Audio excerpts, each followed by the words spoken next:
pinong-pino ang snow niya. Gaya na nakikita nyo na bago lang patong yan. Lamig. Lakas ng hangin. Kaya lalong alamig. Mabuti na lang yung sakayan ng metro malapit lang dito sa amin. Kaya konting lakad lang. Ang mahaba yung paglabas ko sa bababaan ko doon sa trabaho, yun medyo mahaba ang lakad. Siguro mga 4 na doble nito yung magmula sa amin hanggang dito sa metro station.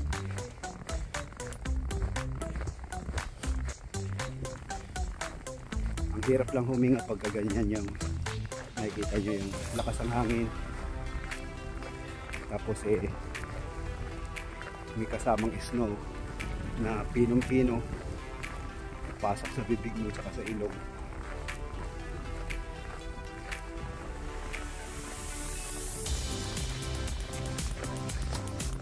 Yan, malapit na ako dito. Yung metro station.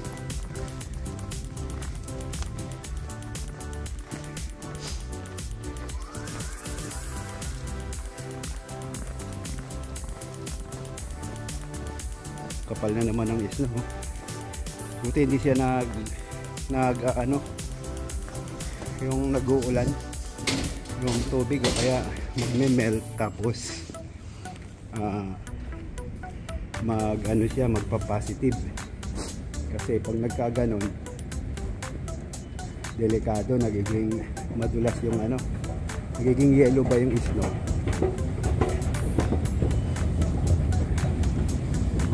Kaya yung mga aksidente gaya niya, yung madudulas ka, kaya dapat yung meron kang dala palagi yung nilalagay sa sapatos na spike.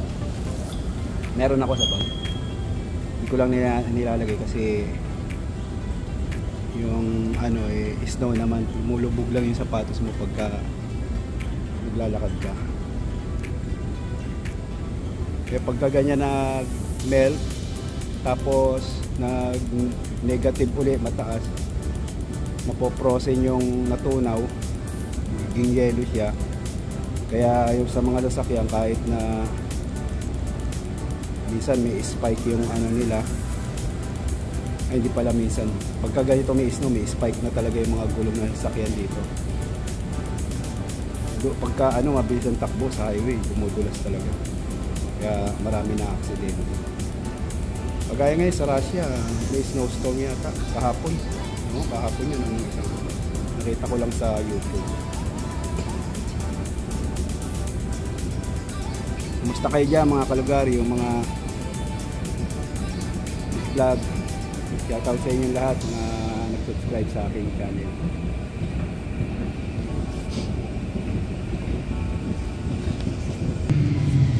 Itong metro sa kabila ay yung train sa kabila, papunta yan ng papunta ng Campi raw sa ganun.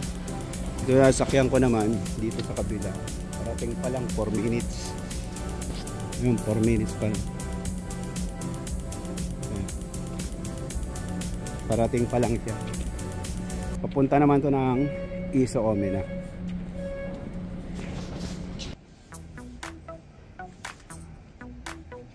Tagal pa ng metro, 4 minutes.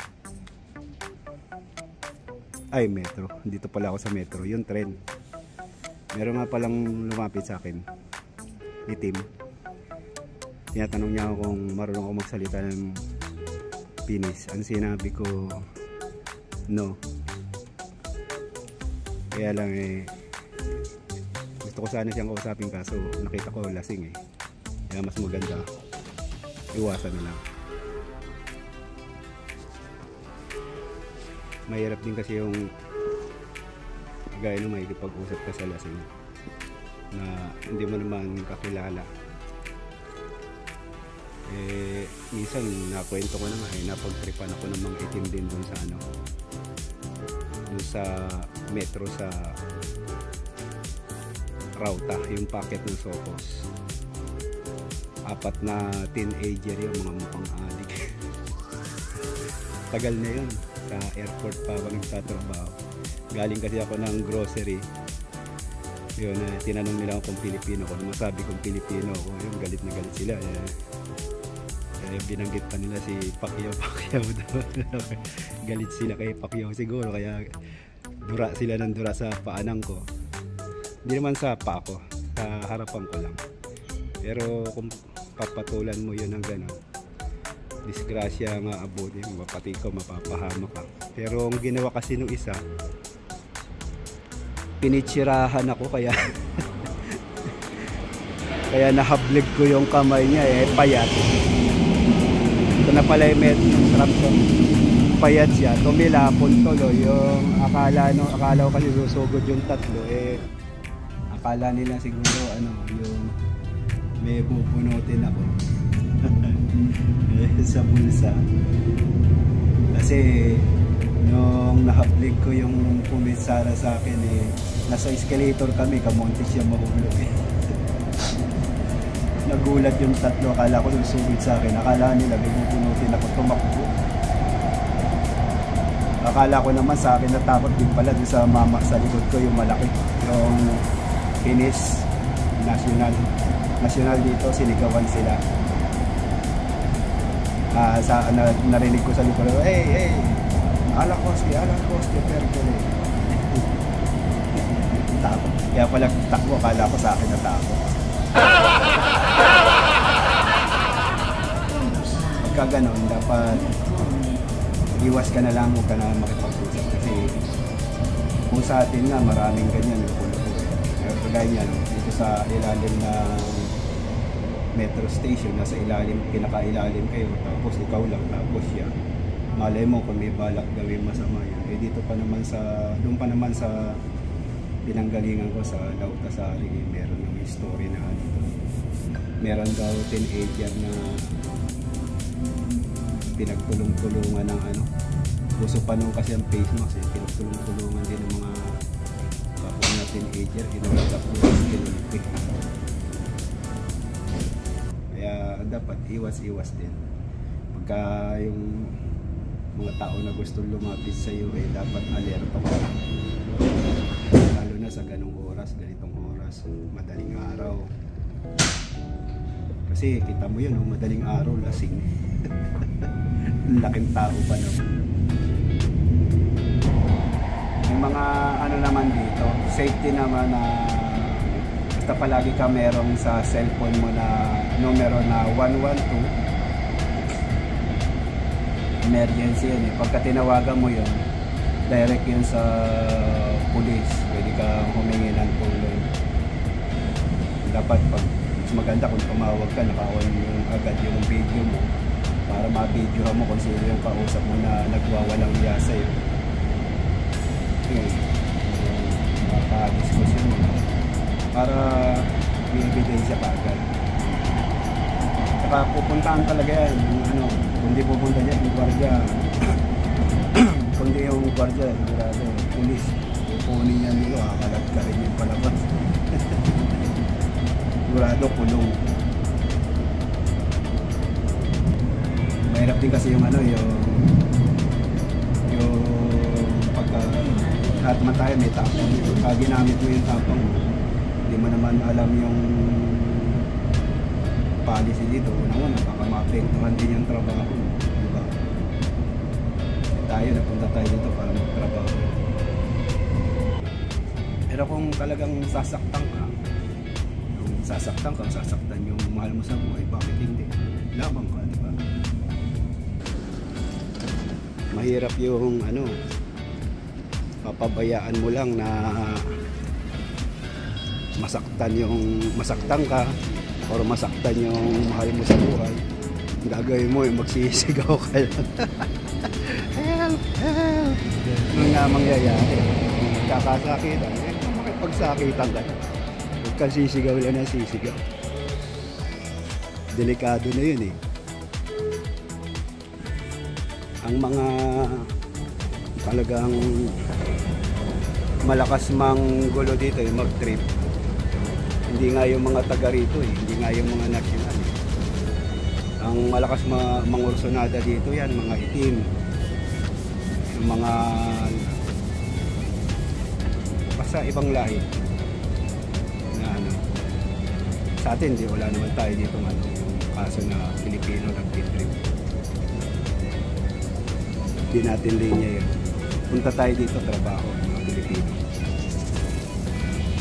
Pero kung napapansin ko talaga, nakikita ko mismo minsan nangungursunada yan mga ibang lahi niya, madalas itim. Pero yung ano, may mga kaibigan naman ako itim, mababait naman. Pero yung marami kasi sila rito lalo na yung mga Somalian.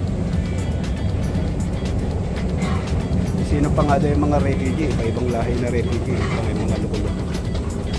Sila pa yung mga angas dito. Ayan, nakakyat na ako ng escalator. Ngayon mag-elevator naman ako, paakyat ulit para makalabas ako dito. Ngayon kung gaano kalalim tong lugar na to.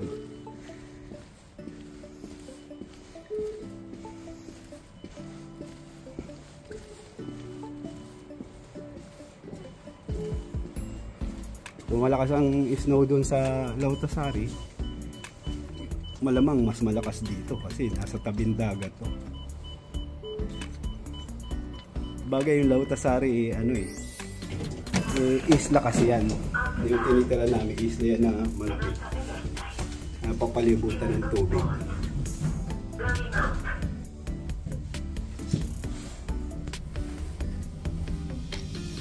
Ano may apeto? Ito, ganda nito. Sa Wish ko lang to binili pero ano siya, hindi ko naman maano kung anong klaseng leather ito, pero maganda siya kasi hindi lumalamig sa ulo. Protection. Kaya meron din akong ito sa leeg. Lalabas na ako. Ayan. Ngayon. Namumuti.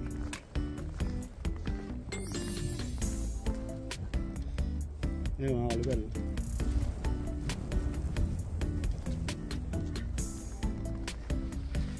Lakas ng snow. Hirapan na naman ako maglakad, tingnan nyo. Lulumulubog ang sapatos. Kaya hindi rin maganda kung maglalagay ka ng spike. Sagabal pa sa paglalakad. Pero minsan isang beses hindi naman ganito kakapal yung snow. Medyo manipis pero puting-puti. Pero doon sa bandang yon, siguro ang nangyari nun, nag-ano siya, nag-melt. Tapos nag-negative uli. Kaya pagdaan ko ng ganitong oras, putragis na yan na di ko alam kung paano ako nadulas angat yung dalawang paa ko bagsak talaga yung puwet ko, para ako sinuntok, hilo ko. Yung pala yung impact pag puwetan tumama, kung bumagsak ka, yung parang tinuktok ng ganito rin yung ulo mo, na parang ang lakas sa impact sa ano natin, sa utak. Parang pakiramdam ko magkukulaps ako Mabuti nga meron akong bagpak sa likod. Kung hindi baka humampas din yung bato ko, kasi angat yung dalawang paa ko Hindi ko man lang naitukod yung kamay ko kasi pati haya ako bumagsak Kaya ingat-ingat din. Kahit na natatabunan pala na snow. Kasi nung nakita ko yung nadaanan ng paa ko, yung pinagdulasan ko, nahawi yung snow, buta. Clear na clear yung yung parang flat na yellow siya. Natakpan ng manipis na snow. Hirapan na naman ako, hinto muna ako. Sakit na ng kamay ko, kalugar. Ayan, medyo nakapahinga na yung kamay ko sa kabunganga ko. Lamig. Tingnan nyo malapit na ako. Tingnan nyo kung gaano kalakas yun.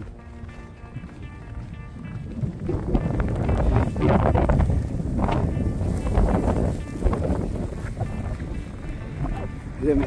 pumasok.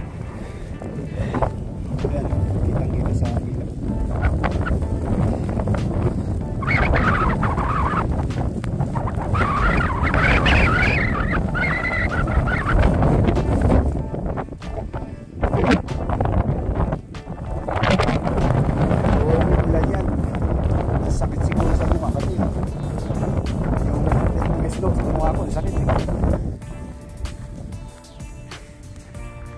Pinong-pino siya pero ayun, parang inulang ka ng buhangin sa mukha. Ang gano'n. Okay ulit. Sakit na. Yan. Kapahinga ulit. Ngayon.